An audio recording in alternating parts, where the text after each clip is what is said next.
ஆளுநர் தலைமையில் பொங்கல் பண்டிகையானது கொண்டாடப்பட்டு வருகிறது. இது குறித்தான கூடுதல் விவரங்களை வழங்குவதற்காக நமது செய்தியாளர் தாமரைக்கனி இணைப்பில் இருக்கிறார். வணக்கம் தாமரைக்கனி, கூடுதல் விவரங்கள். வணக்கம் ரவினா.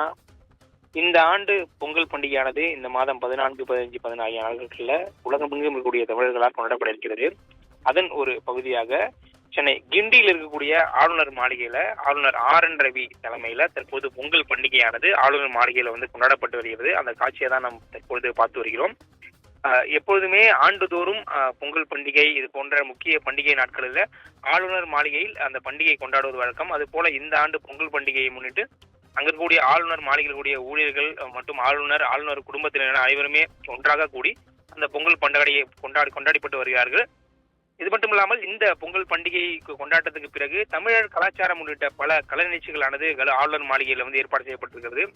இந்த நிகழ்ச்சிக்கு சிறப்பு விருந்தினராக முன்னாள் தெலுங்கானா ஆளுநர் தமிழிசை சவுந்தரராஜன் தற்போது அதில் கலந்து கொண்டிருக்கிறார். மேலும் பல்வேறு கட்ட தொழிலதிபர்கள், முக்கிய அந்தஸ்தர்கள் கூடியவர்கள் தற்போது ஆளுநர் மாளிகைக்கு அழைப்புதல் மூலம் வரவேற்கப்பட்டு தற்போது இந்த பொங்கல் பண்டிகையானது கொண்டாடப்பட்டு வருகிறது. மேலும் ஆளுநர் மாளிகையில் இருக்கக்கூடிய ஊழியர்களுடைய குடும்பத்தினருடன் கலந்து கொள்ள வேண்டும் என நேற்றைய தினம் அனைத்து உறுப்பினர்களுக்கும், அதாவது ஊழியர்களுக்கும் தெரிவிக்கப்பட்ட அடிப்படையில ஆளுநர் மாளிகையில பணிபுரியக்கூடிய அனைத்து ஊழியர்களும் தற்போது அந்த பொங்கல் பண்டிகையில கொண்டாடப்பட்டு வருகிறார்கள்.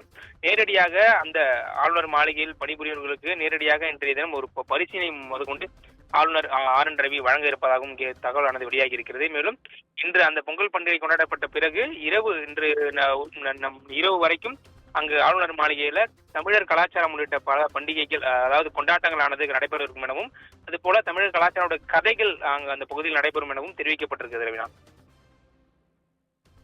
கூடுதல் விவரங்களுக்கு நன்றி தாமரைக்கனி.